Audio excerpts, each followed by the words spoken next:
ba balak magpakasal? Wala pa pong pakitsya. Iniisipin mo kasi namin yung mga bata eh. Lalo na ngayon, pinanunod mo na. Ngayon ko lang sinasabi ko sa'yo, hindi ko tatawagin daddy yan. Eh di wag, may pumipilit ba sa'yo? Bakit? Sabi ka na bang tawagin mama ang mami ko? Sa tingin mo ba, tatawagin kong mama ang mami mo? May mama din ako, no? Nasa langit.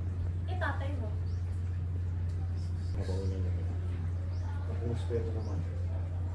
Eh, pag binabastos ka ng harap-harapan, eh. Napapayag na ganyan. Tingnan mo, Mi. Kung makaasta, parang alpha, oh. Paano pa kaya kung... Naku! Pwede ba? Ang ingay-ingay nyo! Magsitigil kayo, ha? Kayong dalawa, ha? Pag hindi kayo tumigil, panuluhuli ko kayo sa asin.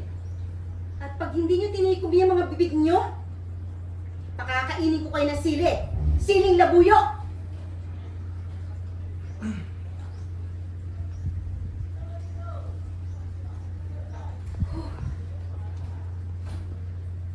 Mahal nyo ba talaga ang isa't isa? Opo. Mahal na ko po ang aking ina.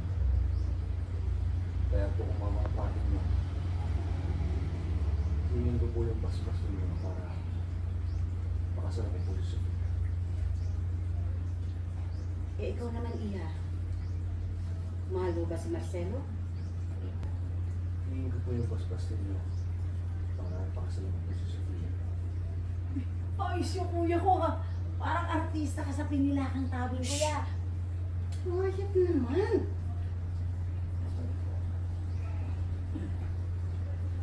Eh, ikaw naman, Iha.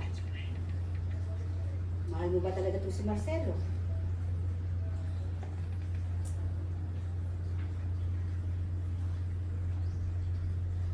Opo.